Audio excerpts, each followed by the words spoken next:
Today on Simple Things Around the Shop. Mistake number 1, grinding off the back. A very common mistake with people who are just learning how to grind is they grind their plunge line where it goes off the back of the knife. So if you were to look at the back of the knife, you could actually see a ridge line. We don't want that. That's not correct grinding. That's not a style. So we want to actually make it so that your grind line or your plunge line stops before you get to the spine. Mistake number 2, taking the plunge.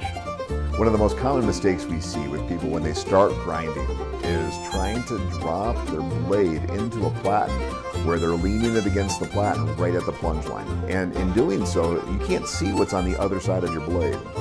So when you're pushing that up against there, time after time after time, what you're going to run into is steps in your blade that form. Start off with a push stick on a work rest, blade edge up, start toward the tip of your blade. Find a flat face on it and use a push stick behind it. Very lightly push on it and then slide your blade until you feel the edge of your plunge line bumping up against your platen. Then draw it back across with more pressure applied. It'll make your grinds cleaner. It'll make your plunge line clean.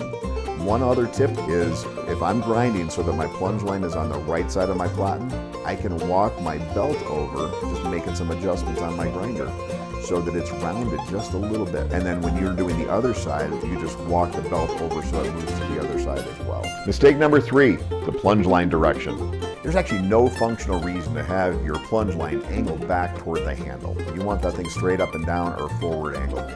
In addition to that, aesthetically, it really doesn't fit very well with the contours of the knife because you're cutting back into the ricasso, and your ricasso is the golden spot of your knife. Thanks for watching Simple Things Around the Shop. For more great content, subscribe and make sure you click that like button. Simple Things Around the Shop. Shop tips without the fluff.